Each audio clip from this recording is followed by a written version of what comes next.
So I'm so happy to have a physical education professor from Plymouth State University, Tim Losee, this morning, and with Tim being local, one of our rare in-studio interviews. So Tim, thank you again for coming and showing up for Five to Survive.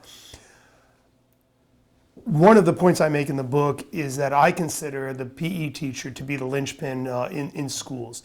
These are the teachers that ideally have the kids year after year. These are the teacher that sees the maturation process of the child. What do you think about that concept, and do you think that that attitude is shared by the principal, by the classroom teachers, or other people in the school? Yeah, it's a great question, and just to provide a little bit of context, I've taught full-time physical education at the middle school level for many years in my previous career, and now in higher ed I can have that perspective to see, as I'm going out into the field, I can see principals and other PE teachers. So I think I bring a good perspective there to say that, yes, I definitely think that the PE teacher is a linchpin of the school and even of the community in many cases. I think that we could ask around, and I think we could find a lot of principals that were PE teachers turn assistant principals, turn athletic directors. I think the reason is even more so than the physical educators' integrated arts colleagues, right? Your art, your music, and PE, those electives, right? Who also see all the students in the school, more so than a homeroom teacher would, right? But I think the difference is because just the nature of physical education. We often have multiple classes that we're looking out for. It's a different environment. The students are running around, it's active, so you got to monitor well. I think the behavioral requirements in terms of discipline and classroom control and classroom management are different when you're a physical education teacher than other classes, which just lends itself to sort of naturally becoming a leader, naturally becoming good at management. And I think that's what adds to a little bit of sort of the support of the PE teacher being a common linchpin of the school. And again, I think it's seen because you see a lot of PE teachers turn administrators. We see that. I was surprised when we spoke earlier that you felt that the PE teachers were getting the respect that they should, and I hope that's true. My experience has been a little bit different.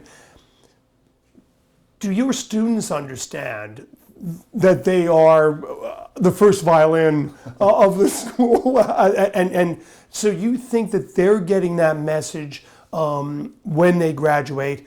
And also, are they getting the message that without PE, without fitness, there can be no academic achievement? As I say in the book, there's no STEM without fitness. Yeah.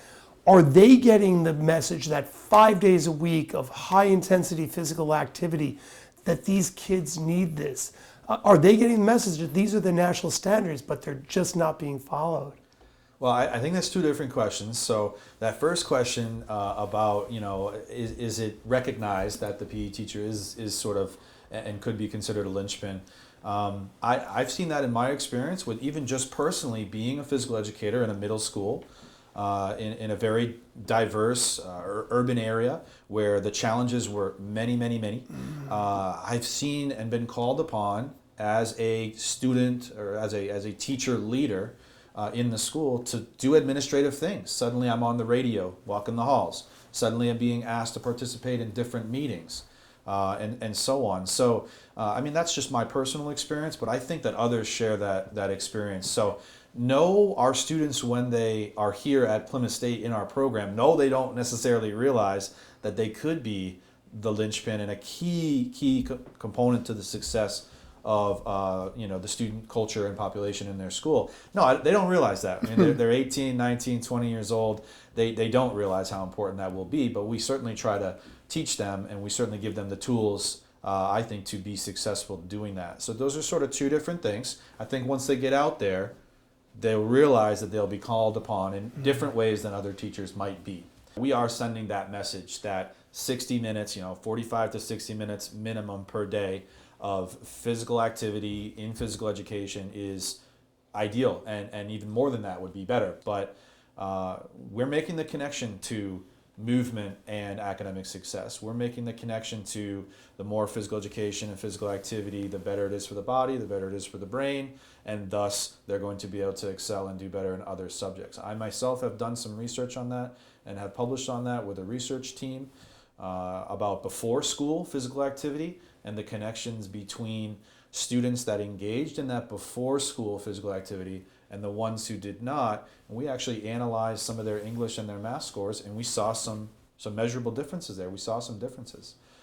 So I think the more that folks like us in higher education are doing that research and promoting that and sort of providing more facts and evidence about that, then I think eventually it's got to hit a tipping point where it's just going to be sort of an inarguable fact, right? But now it's still sort of administrators and superintendents and those in the higher ups, they still don't necessarily agree, and they still think no recess, no physical education, let's cut it, let's cut recess, more time in the desk, more English, more math. And I'm not knocking on those subjects, but they're not seeing that those two things actually help each other when you have more than what is out there. They're not seeing that. Some people still don't get that.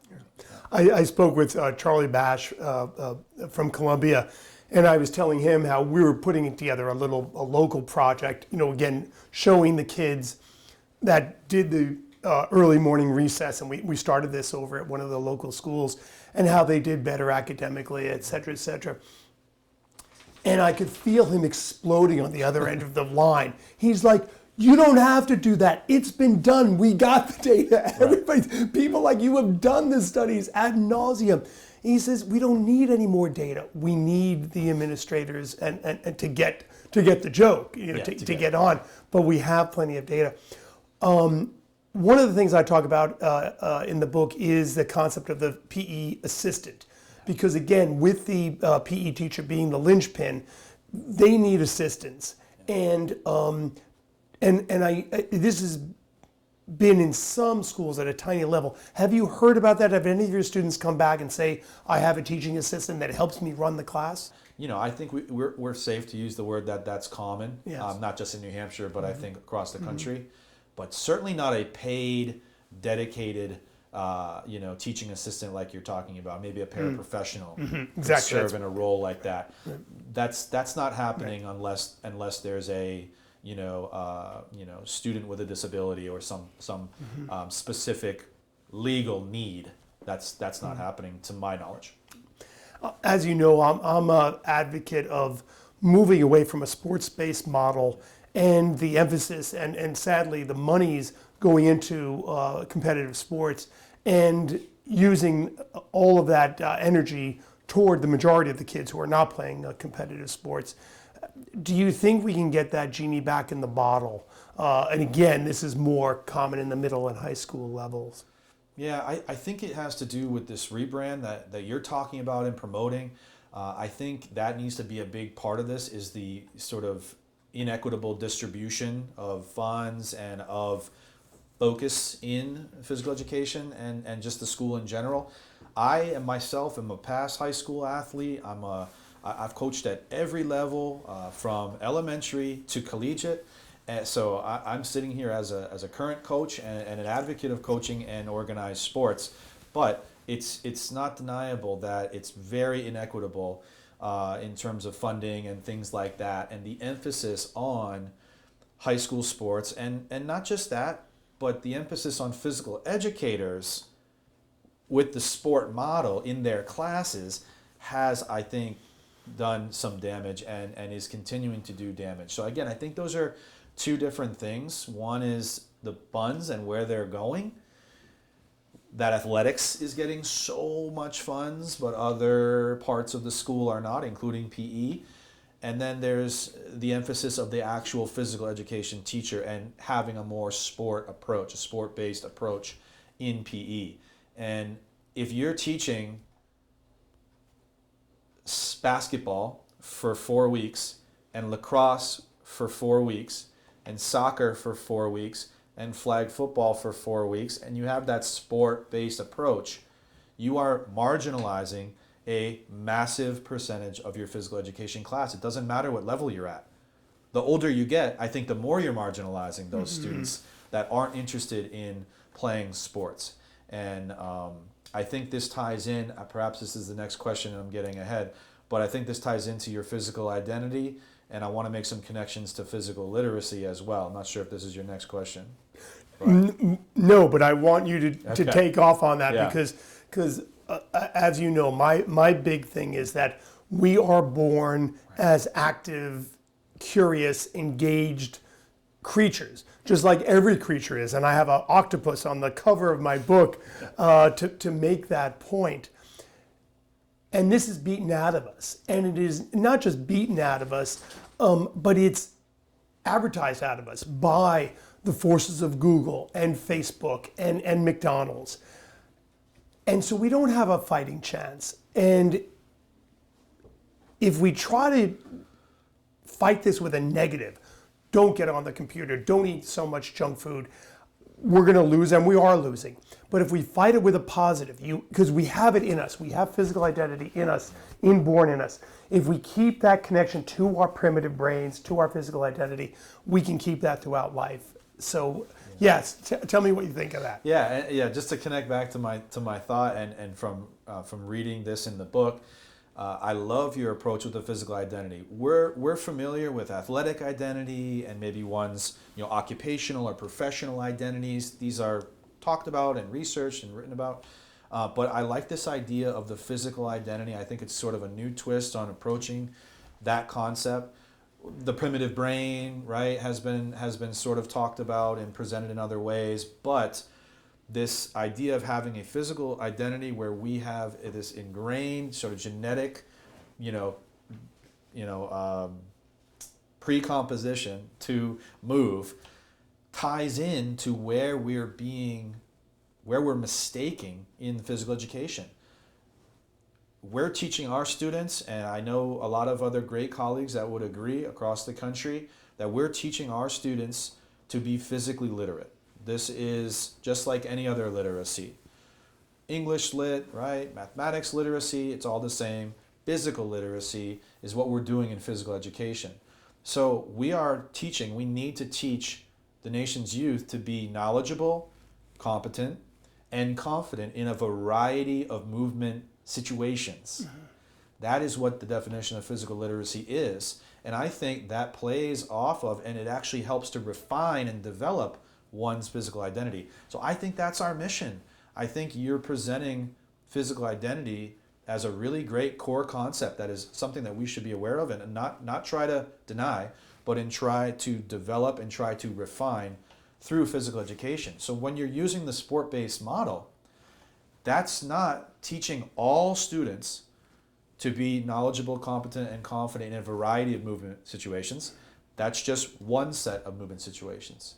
Our quality PE programs have to be balanced. They have to have fitness, lifetime leisure activities, yes, some sport approaches like evasion games and territorial games, like I've already mentioned. We have swimming in there. We have adventure education in there. We have rhythm and dance that needs to be taught.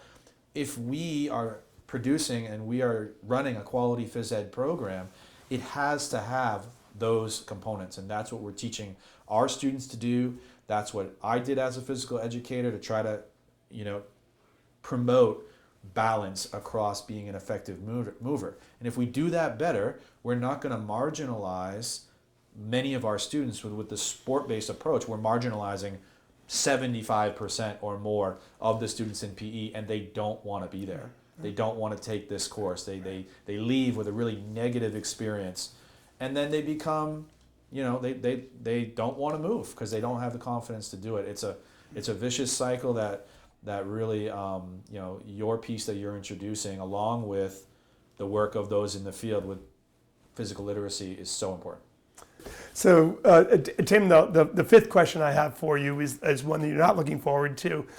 How do we rebrand PE? How do we rebrand gym class? How do we get the kids whose parents did not have a good experience in gym class to not go in with that same attitude? Yeah, I think you just alluded to part of the solution is how do we rebrand gym class, right? Gym class is not what we want out there. We want physical education out there. So we're teaching our students to be quality physical educators, which they're studying for 4 years to become. So it takes time and energy and knowledge to do that well. But a big part of that is teaching to the whole child. That's one of the main, I think, thesis of it is. It's teaching in the affective domain, social, emotional domain, the affective, teaching in the psychomotor, the physical domain. It's very important, of course, so they can be competent movers. And also teaching in the cognitive domain, right? The mental and the knowledge that they need to learn.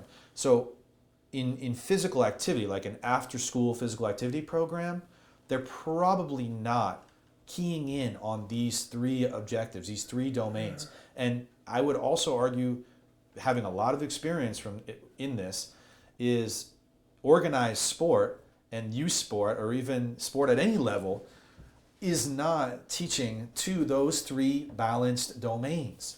It's not common. Maybe the exceptional great coach is approaching every practice or every goal in the season from an affective, social, a psychomotor, physical, and a right? Yeah. Maybe, right? Yeah, but you're laughing because you're But thinking, those are the the exceptions, right? But that is what our duty in physical education is to do every single day. And that's what makes it different. So we got to leave gym class aside, and we have to leave, we have to transition from that idea of gym class and move into physical education. So just getting back to the roots of what this should be is part of the rebrand and part of the solution. But I think there's obviously so much more. And I mentioned the holistic approach. So it needs to be everyone involved, all stakeholders involved. This rebrand can't just be a great book that comes out or a great teacher or a great administrator. It needs to be everyone. So it's got to start with education. That is a big part of the rebrand of physical education to change the course of childhood obesity in the United States. Education. So that's the responsibility of us educating parents, us educating the students, obviously, in the classroom, myself as a professor educating my students to go out and be quality educators in the world, educating the principals, the administrators, everybody in positions of power need to be better educated of the course that we are on if we don't take some strong measures like I think you're suggesting in the book, right? So education needs to be there. Advocacy as well, all right? It needs to be a lot of advocacy. And we're doing this. We're doing the best we can to advocate for PE. When time gets cut, we advocate and say, no, don't cut it for these reasons. When complete PE gets cut altogether, in some cases, we advocate and say, no. We need to continue to do that. We need to advocate all the way to the top. We need to advocate to state legislators, governors, principals, superintendents, and all the way from the parents of our students all the way up to the very top of government. We have to advocate. You'll be happy to know in Chapter 5, I have letters to all these people. Perfect. Yeah. And that people will be able to download and send to their folks. Yeah. That's excellent. So the education is there, advocacy is there, and then there needs to be a lot of responsibility, I think, on the physical educators and on their ability to be quality physical educators or not. Well, Professor Tim Losee, I cannot thank you enough for being on 5 to Survive. Some really great things there, and I hope our listeners will take some of this into their own schools and make change. Thanks again.